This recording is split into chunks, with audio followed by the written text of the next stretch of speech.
Mi sueño siempre fue ser bibliotecario, pero mi padre solía decir que esa era una profesión de mujeres, de señoras de pelo blanco, faldas de cuadros y gafas redondeadas sobre una nariz chata. Decía muchas estupideces, sí, pero yo aprendí a obedecerle a fuerza de palos. Así que estudié medicina, como él, y de cuantas especialidades podía elegir me decanté por la ciencia forense. La morgue en nada se parece a una biblioteca, lo sé, pero a decir verdad, la mayoría de las novelas que existen han sido escritas por gente que ya está muerta, y yo me consolaba con tal paralelismo. Además, creo que las personas somos libros en cierta forma. Un proyecto en una cubierta de tapa blanda que va llenando sus páginas con pequeñas historias de todo género, hasta que llegamos al último capítulo y la trama de nuestra vida se cierra para siempre. Aquel era el caso del pobre diablo que yacía sobre mi mesa de operaciones el día en que descubrí el libro. Le llamo así, tal y como el señor Holmes llamó a Irene Adler la mujer, porque del mismo modo que ella desafió los límites de tan ilustre detective, el libro desafió los límites de la ciencia y de mi propia cordura. Pero empecemos por el principio, por el cadáver encima de la mesa de autopsias y la inspectora Lidia Mariño a unos metros de él, mirándolo con gesto triste. Como si fuera el primero, como si no lo hubiera visto ya el rostro de la muerte otros cientos de veces. Pudiera ser porque hay cosas a las que uno, por más tiempo que se dedique a esto, no se termina de acostumbrar. Pero es que además Lidia sentía una presión visceral por la gente muerta, lo que convertía en algo paradójico el hecho de que trabajase en homicidios. Lidia ya pasaba los 50 y llevaba más de la mitad de su vida en el cuerpo de policía. Se había criado en la Galicia rural, en una de esas casas con hórreo apartadas entre bosques de tardos y meigas, donde las viejas costumbres conviven con el duro trabajo en el campo y la sabiduría de los más ancianos evoca la voz de los ancestros. Quizá por eso no le gustaba estar cerca de los muertos, como ella los llamaba, porque de pequeña, quién sabe, igual vio a la Santa Compañía y había decidido no decir nada. El chico al que ella miraba con el rostro afligido y que ocupaba la mesa de autopsias se llamaba Lucas Pérez y tenía 20 años. Había leído este y otros datos en la ficha y ya le había hecho las pruebas radiológicas, antropométricas y las fotografías pertinentes antes de que Lidia llegara. Por suerte no era un cadáver que hubiera que identificar, uno de los muchos que acaban en una tumba sin nombre. Este chico tenía familia, amigos, gente que vendría a buscarle para llorar en un sepelio cuando el procedimiento terminase. Estaba en mi mesa porque su muerte había sido tan repentina como violenta. Había caído desde un 5º piso y había llegado en la bolsa funeraria aún con su sudadera amarilla del superhéroe de moda, su pantalón vaquero y unas deportivas blancas. Ahora, desnudo, había perdido cualquier seña identificativa de su generación. Podría ser mi hijo, Comentó ella, con un deje a Galicia en el acento que no perdería por más años que viviese lejos de allí. Estudiaba filología en la Universidad de Málaga. Asentí. Por su acusado síndrome del túnel carpiano debía pasar horas frente al teclado, y tenía el dedo corazón manchado de tinta y algo endurecido al apoyar en él el bolígrafo de forma constante. Sus gafas de pasta estaban quebradas junto al resto de las pruebas. Quizá era uno de esos buenos estudiantes que cumplen con sus obligaciones. Pero por lo que dijo después la inspectora Mariño, al parecer la muerte no le había pillado hincando codos, precisamente. Según los testigos, estaban de fiesta en la residencia de estudiantes cuando, sin razón alguna, echó a correr, diciendo cosas sin sentido y sin más se arrojó por la ventana. Miré al muchacho, compadeciéndome de él. Otro que había desperdiciado su vida por culpa de la bebida. En mis años ejerciendo habían llegado muchos así a mi mesa. Noches de fiesta y comas etílicos que acababan en parada cardíaca. Otras veces los traía un accidente de tráfico. El alcohol es un verdugo a tiempo completo. Y antes de que digas nada, Dijo Lidia, interrumpiendo mis pensamientos como si estuviera leyéndolos. el chico iba sobrio, o al menos eso testigo a los otros 20 chavales que estaban con él en la fiesta. Se encaramó al alféizar y después simplemente saltó. Sus amigos dijeron que no había bebido un solo trago, nunca lo hacía. Tengo que confirmarlo, pero me dijeron que sufría de bullying por eso, entre otras cosas. Tal vez ese podría haber sido el motivo. ¿Bullying? Eso he dicho, doctor Teruel. ¿Sabe lo que es, no? Acoso escolar. Hubiera preferido que empleara mi nombre de pila, Jaime, pues teníamos la misma edad y llevábamos tiempo ya trabajando juntos. A mí tanto protocolo se me atragantaba, pero la inspectora era una mujer de costumbres. Claro que lo sé. Por desgracia, los tiempos de los gallitos que se creen de más nos han quedado en el pasado. En el siglo pasado. Chasqueó la lengua. Más nos gustaría, pero no es el primer caso de suicidio por acoso que hemos tenido en este año. Ni será el último, me temo. En la ficha no consta que estuviera bajo tratamiento farmacológico. No le estaban tratando por depresión ni tampoco por ansiedad. Indiqué.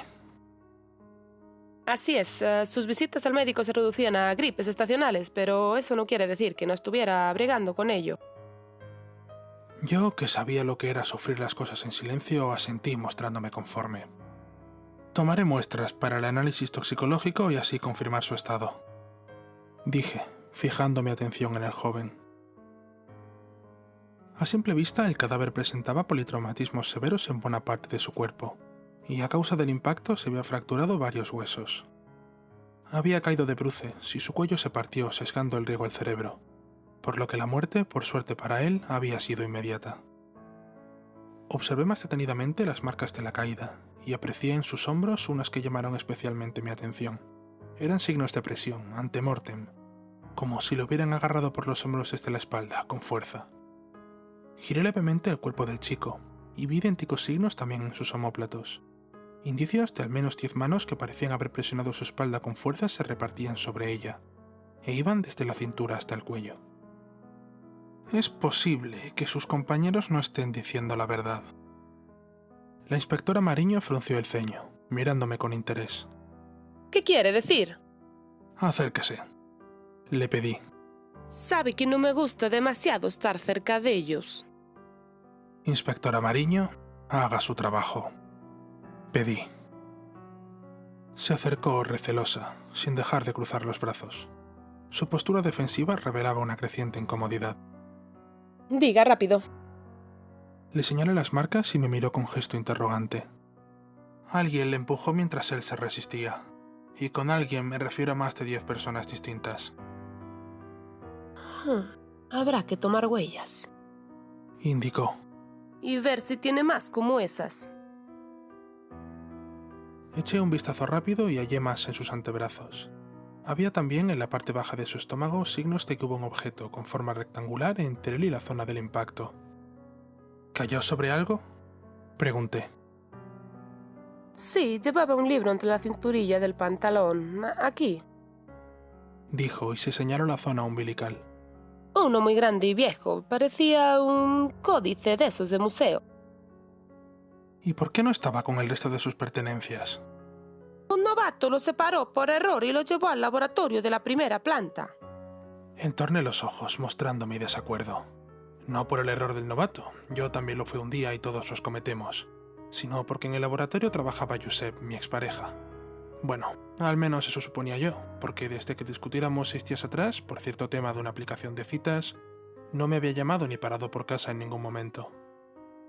Carraspé y me centré en el asunto que nos atañía, alejando de mi cabeza los problemas maritales. ¿Dices que es un códice? ¿De qué tipo? Iba a cuestionar tu pregunta, pero acabo de recordar lo mucho que te gustan los libros. Dijo, con una sonrisa amable. No sé, tiene una especie de cierre y no podemos abrirlo sin comprometerlo. Ya he pedido a los de Brigada de Patrimonio Histórico que se pasen por aquí a comprobarlo. Es posible que lo sustrajera de alguna colección o museo. O quizás algo tan sencillo como que lo hubiera sacado de la biblioteca de la universidad. No lleva siglas identificativas ni tampoco sello alguno.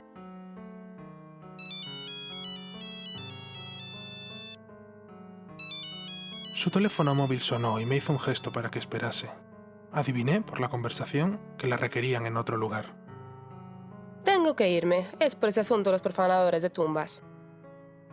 En los últimos 3 meses habían sacado de sus tumbas más de 10 cadáveres de los cementerios locales. No robaban nada más, ni tampoco profanaban otras partes del Camposanto. Se llevaban los cuerpos sin más, y hasta el momento seguían en paradero desconocido. ¿Lo han vuelto a hacer? Ella asintió. Es el 11º que se llevan ya. Esta vez ha sido en el cementerio inglés. Han abierto una tumba de más de 100 años y nadie se ha enterado hasta esta mañana. Ya me dirá cómo, porque ese cementerio está bien protegido y rodeado de viviendas. Cuando se trata de delinquir, la gente agudiza el ingenio. Eso decía un viejo refrán, pero del hambre, pensé. ¿Para qué cree que los querrán? No me gusta fabular, ya lo sabe, doctor Teruel. Cuando tenga pruebas hablaremos. Zanjó. Ya sabe dónde está el libro, por si lo necesita para el informe. Le llamaré más tarde. Asentí, desde luego que sí. Quería verlo, no solo por una cuestión profesional, también estaba ese bibliotecario que vivía en mí, clamando por saber si lo que la inspectora había llamado códice realmente lo era. Aún con la curiosidad punzando mis venas, no iba a dejar mi trabajo a medias. Me centré en el joven que había sobre la mesa y realicé la autopsia según los métodos habituales. Hallé entonces en su estómago algo que me desubicó. Una pequeña llave metálica envuelta entre los restos de la cena del día anterior. La limpié y la admiré entre mis dedos durante unos segundos. Era pequeña, pero estaba muy elaborada. Pareciera que un orfebre hubiera dedicado horas y horas a tallar en ella filigranas y enrevesados motivos. Había letras, en un alfabeto que desconocía. La idea de que fuera la llave que abriera ese supuesto códice llegó a mi mente golpeándola con fuerza, y me di más prisa que nunca para concluir con mi trabajo y poder ir en busca del libro. Cerca ya de la medianoche y habiendo finalizado mi labor, la inspectora Mariño no había dado señales de vida, así que supuse que ya no llamaría hasta el día siguiente. Abandoné la sala y me dirigí, con la pequeña llave en el bolsillo, hacia el laboratorio. Tenía también que dejar el carrete con las fotografías del joven para su revelado y posterior digitalización. Caminé por los pasillos disfrutando de la calma que reinaba en ellos. Los grupos de estudiantes en prácticas que los alborotaban con sus risas y preguntas estaban ya en sus casas, y restando el personal de guardia y los salientes de turno apenas si había vida ya en el edificio. Saludé al vigilante de seguridad que, en su ronda nocturna, rompía con sus pisadas la quietud de los pasillos. El silencio que dejaba atrás de mí provocaba que el sonido de los tubos de luz y las cámaras frigoríficas se hiciera aún más latente. A veces sonaba como un moscardón gigante que volaba en círculos atrapado en una habitación. Llegué hasta el laboratorio y encontré a Josep sentado sobre un taburete giratorio con la cabeza inclinada sobre el microscopio. No hizo gesto alguno cuando entré, pero quise pensar que más que por despecho, lo hacía porque era algo inherente a su ser concentrarse y olvidarse de todo, así que no me molesté. Dejé las muestras en la correspondiente bandeja, e iba a preguntarle por el libro cuando lo vi cerca de él, sobre una mesa sin protección ninguna. Aquello me disgustó. Un libro de tales características debía ser tratado con gran prudencia. Regañé a Josep, pero aquella vez tampoco contestó. Y yo, entusiasmado por admirar uno de los ejemplares más magníficos que hubiera contemplado jamás, dejé la bronca para más tarde. Tras colocarme unos guantes, procedí a examinarlo. Al verlo de cerca, empecé a formarme una imagen mental de lo ocurrido con el joven cadáver de mi mesa. Me pareció que su muerte no podría reducirse a una caída accidental o a un suicidio. Quizá lo había robado, le habían descubierto y en plena huida había caído al vacío.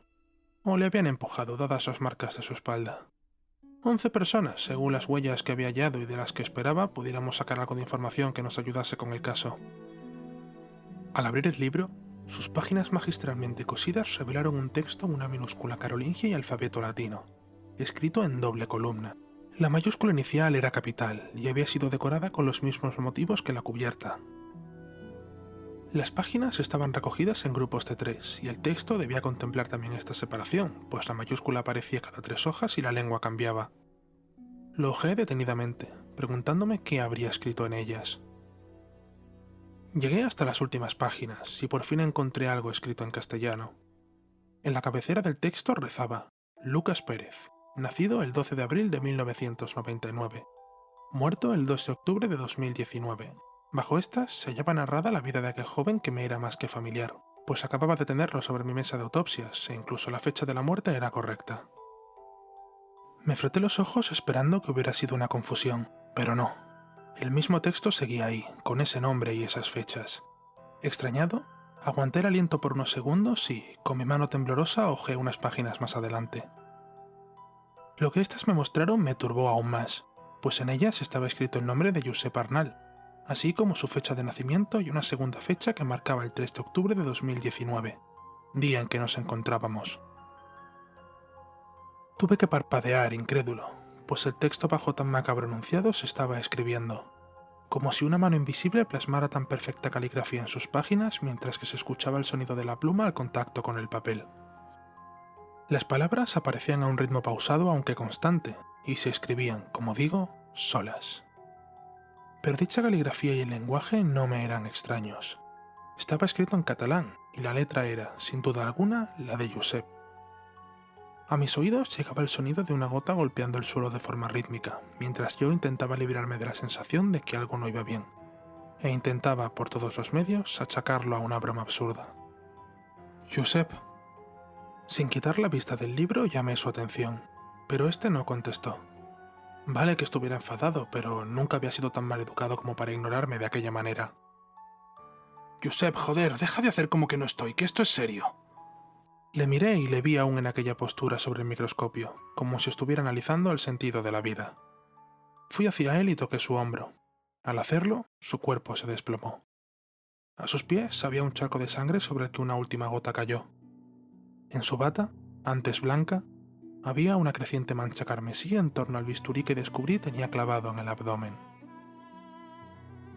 Observé la escena paralizado por unos segundos, y cuando por fin conseguí reaccionar me tendí en el suelo junto a él y me quité mi bata, presionando la herida. Constaté que seguía con vida y di la voz de alarma. Mi grito resonó en los corredores vacíos, obteniendo el silencio como única respuesta. Lo único que se escuchaba entonces era mi respiración agitada y el extraño ruido que hacían las hojas del libro al ser escritas por una pluma fantasmal.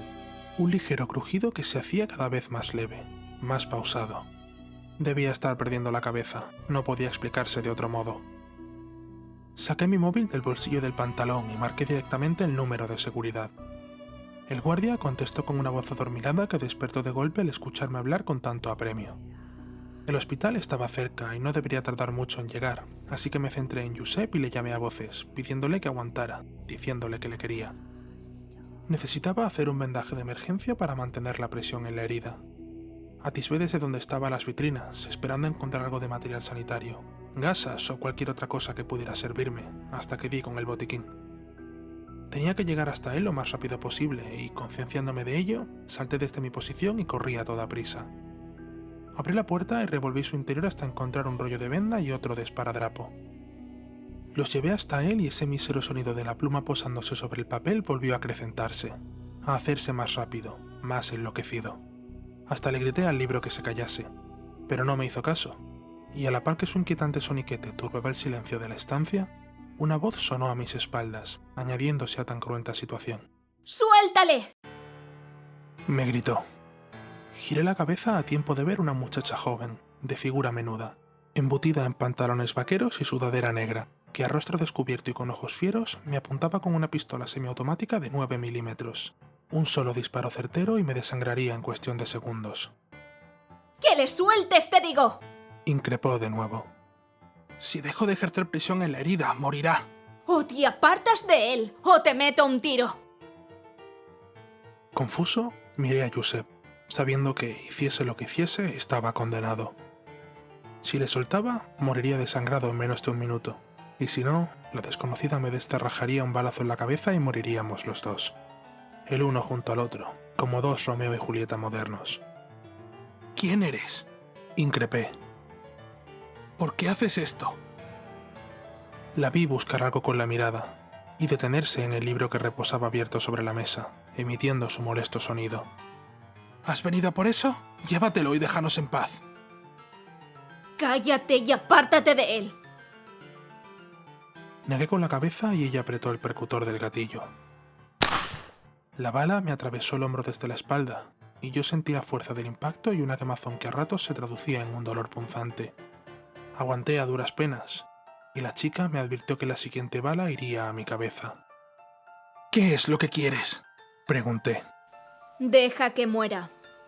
Noté la humedad de la sangre en mis ropas, deslizándose caliente por mi piel. Me dejé caer sobre Josep apretándole la herida con el peso de mi cuerpo y cerré los ojos, esperando aquella bala prometida. Y el proyectil llegó, y en mi encuentro con la muerte me olvidé entonces del libro, del enfado con Josep y de cuantas otras tonterías habían ocupado mi vida. No vi la luz del túnel, porque la negrura de la inconsciencia fue más fuerte que cualquier otra cosa. Sentí, antes de perderme en ella, que me arrastraban tirando de mi brazo, como quien carga una bolsa de basura que pesa demasiado.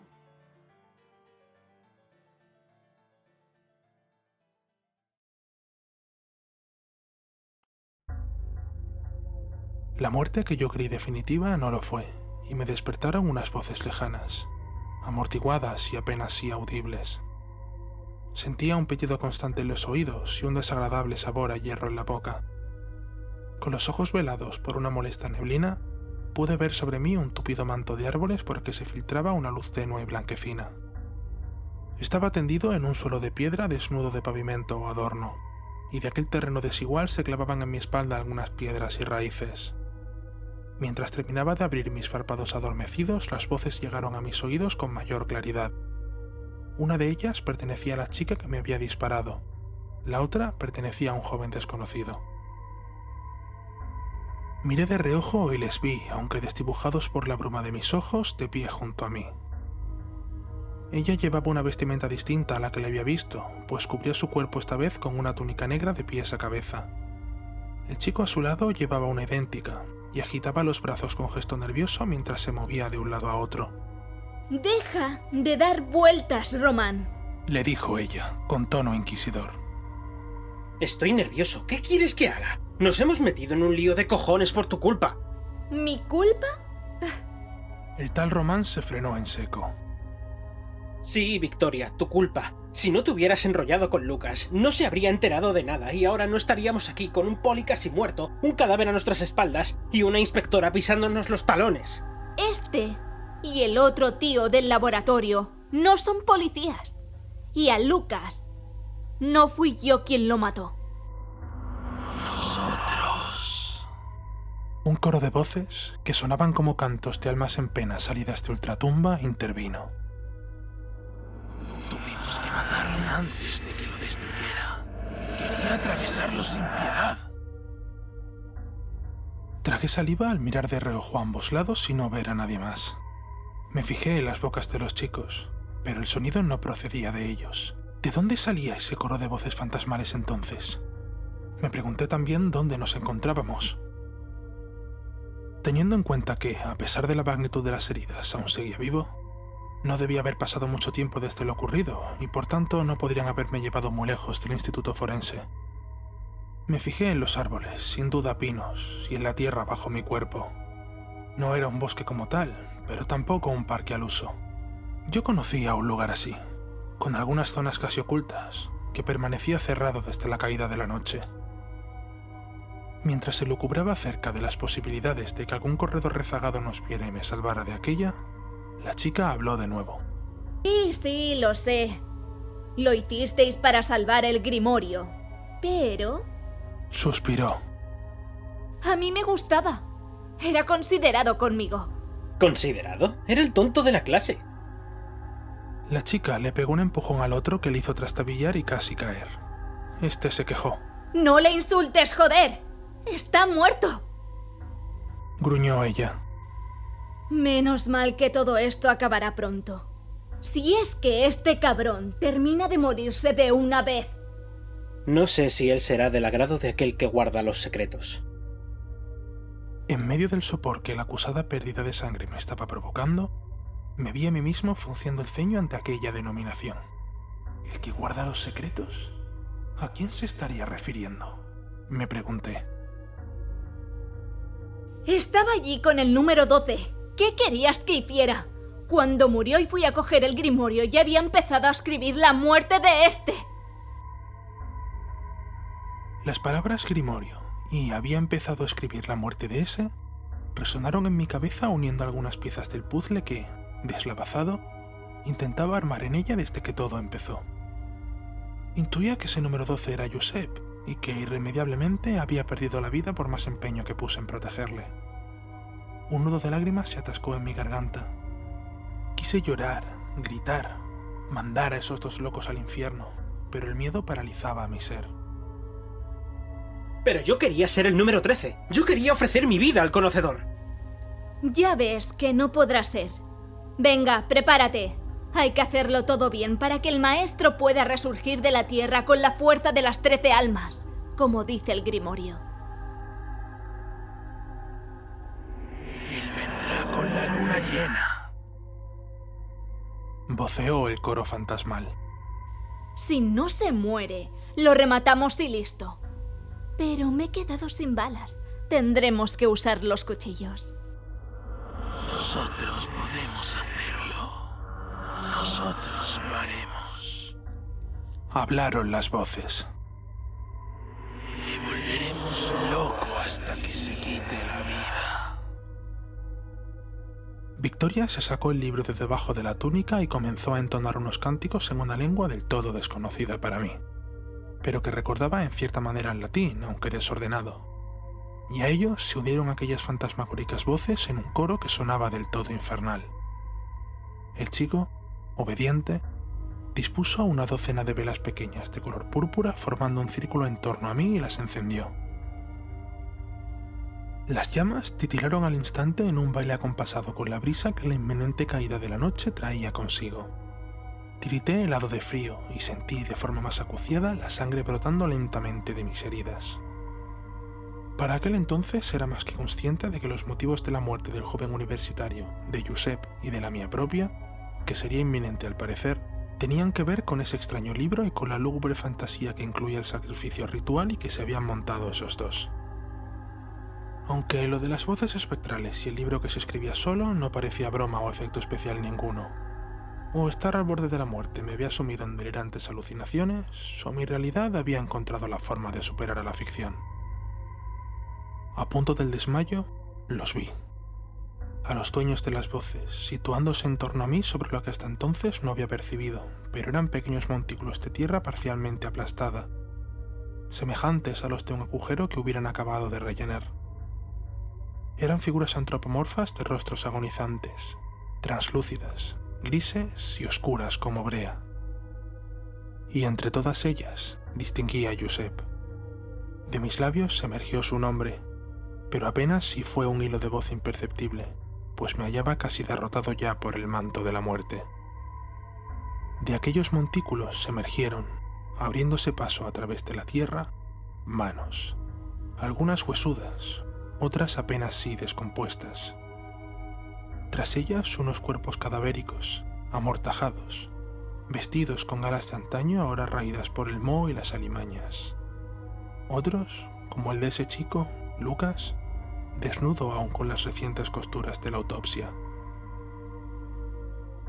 Y si semejante visión tan horrorosa no fuera suficiente, mis ojos se encontraron con Josep, vestido aún con su bata blanca regada con manchas de sangre.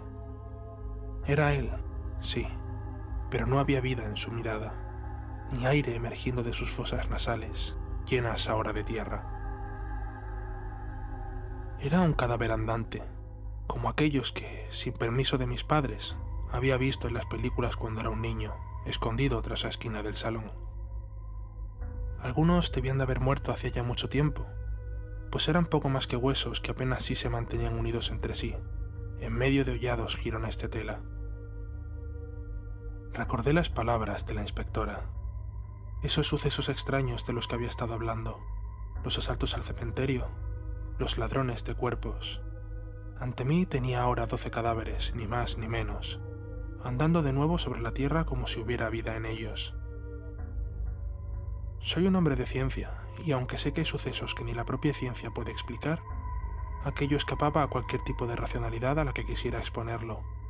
Era imposible. Los cadáveres se dispusieron a mi alrededor, junto a las velas, y las almas se acercaron a estos. Sus cánticos se hicieron cada vez más fuertes, más acelerados, y el chico unió su voz a la de ellos. La vida se me escapaba en medio de aquella locura carente de todo sentido cuando noté que una fuerza desconocida comenzaba a apoderarse de mí, a hacerme levitar sobre la tierra. Sentí en mis entrañas un calor insoportable, y de la punta de mis dedos comenzaron a salir llamas que ardían, pero que no me quemaban. Todo mi cuerpo se vio envuelto por ellas entonces, y por mi mente pasaron a toda velocidad eones de existencia, cientos de vidas vividas que no me pertenecían. Y ya no sentí más el frío de la muerte. Tenía dentro de mí la fuerza del universo en sí mismo, inconmensurable, infinito, indómito. El miedo me abandonó y me sentí renovado. Escuché entonces un nombre salir de los labios de Victoria. ¡Bienvenido! ¡Oh gran demonio Ambala! Deudor de la muerte, dador de vida, conocedor de los grandes secretos. A ti te servimos. Me llamaban. Sí, ese era mi nombre. Nunca más sería quien fui. Jaime Teruel estaba muerto, y yo era ahora ese ser. Y los que antes eran cadáveres putrefactos extendían sus brazos hacia mí con la plenitud de la juventud en sus cuerpos. Mi querido Josep, mi amigo y compañero de vida, estaba allí, radiante como en nuestros primeros años. Y Victoria y Román ya no tenían el rostro de unos asesinos. Eran para mí seres de luz que iluminaban con su presencia aquel bosque oscuro. Me entregaba sin reticencias a aquella criatura que deseaba tomar mi cuerpo y mi alma, hasta que escuché emerger entre el sonido de la tormenta la inconfundible voz del inspector Amariño. ¡Policía! ¡Al suelo! La oí gritar. Una risa grotesca y despreocupada salió de la garganta de Victoria, y tras ella un gutural no que desafiaba a la policía, avisando de la intención de desoír su orden. ¡No! Mi amo llegará y traerá a la vida a todos los muertos de la tierra. Bramó. Por el rabillo del ojo la vi venir hacia mí con un puñal en su mano, dispuesta a darme una punzada certera en el corazón. Pero un disparo a tiempo de la inspectora la detuvo. Me oí a mí mismo, con una voz ronca y grotesca que no era la mía, gritar y maldecir a Lidia en cientos de lenguas distintas. Y entonces, un segundo disparo hizo caer de bruces a un Román que amenazaba con seguir los pasos de Victoria. Las voces espectrales se lamentaron en una letanía de llantos que habrían enloquecido a cualquier mente cuerda.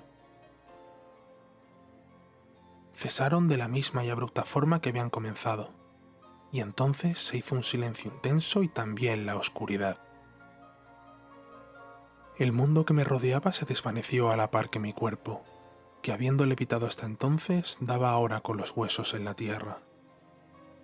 La punzada fría de la muerte volvió a mí, y antes de desvanecerme en las sombras, solo pude ser consciente del rostro difuso del inspector Amariño inclinándose sobre mí y exigiendo a gritos una ambulancia.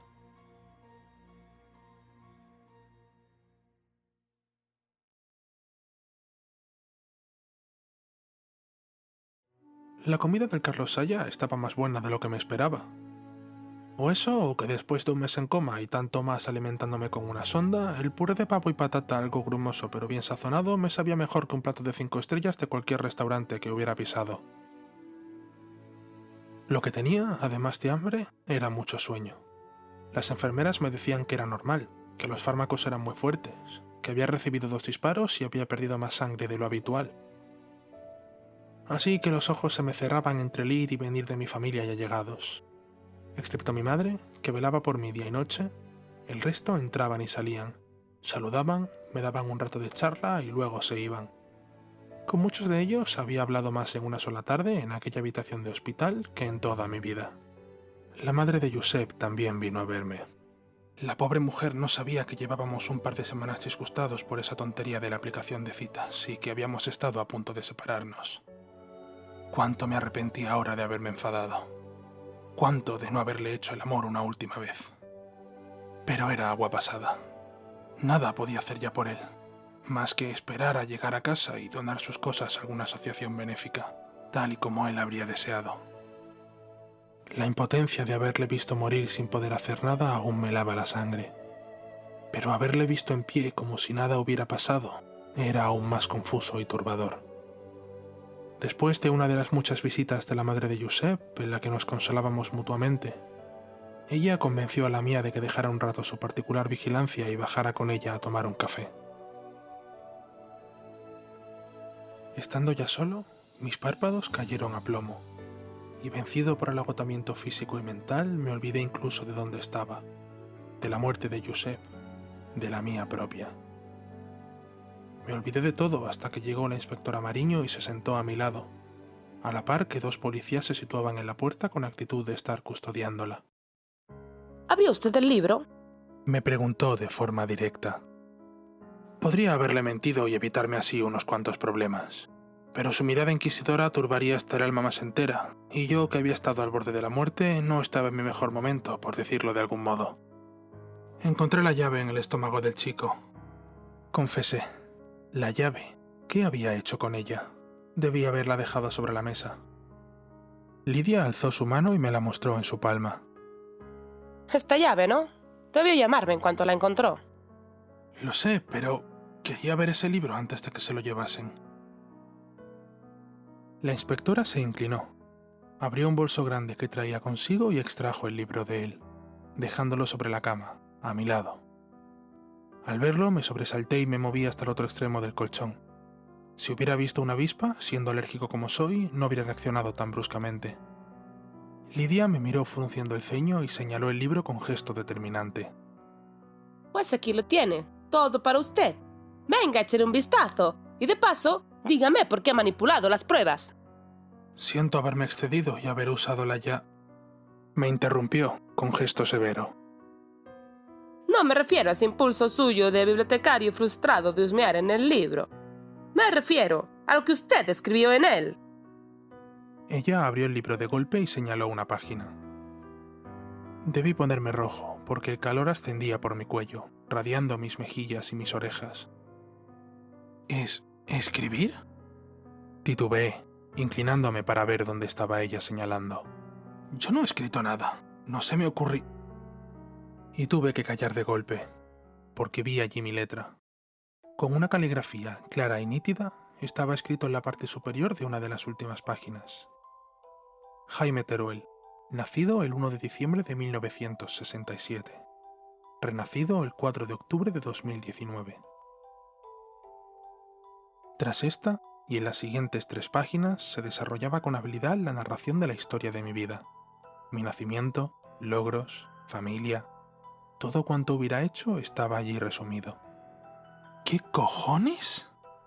Repliqué sorprendido. Yo no he escrito eso, inspectora. Pues usted dirá. Se lo juro por mi madre. No meta usted a su madre en este asunto, Teruel, que ya ha tenido bastante con estar a punto de perder a su único hijo. Mejor cuénteme la verdad y de paso me explica con pelos y señales cómo es que acabó en mitad del parque del Morlaco con los 2 sospechosos y 12 cadáveres. Resoplé, nervioso. No tengo nada que explicarle, inspectora, porque ya le he dicho que yo no he escrito nada, y fui llevado allí en contra de mi voluntad. Dije, y miré fijamente el libro, releyendo lo que allí ponía. La inspectora tamborileó sobre la superficie del colchón con gesto nervioso. Aquel repiqueteo resonó en mi cabeza como si se tratase del paso de una manada de elefantes. Creo que no es momento para ponerse a leer, doctor Teruel. Dígame qué pasó. Y se lo dije. Y cuanto más hablaba, menos parecía creerme. Cuando dejé de hablar, tomó aire profundamente y me miró con gesto serio, mientras me decía que lo único veraz en mi declaración era que esos chicos habían expoliado buena parte del cementerio y se habían entretenido en hacer conmigo un ritual macabro.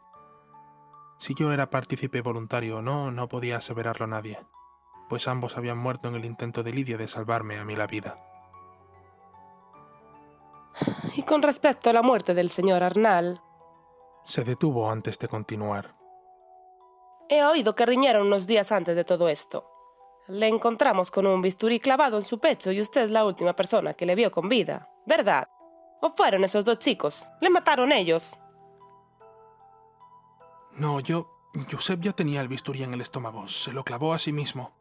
Estaba así cuando llegué al laboratorio. El libro le volvió loco, como a Lucas, el universitario, y quizá... Dije, de forma atropellada.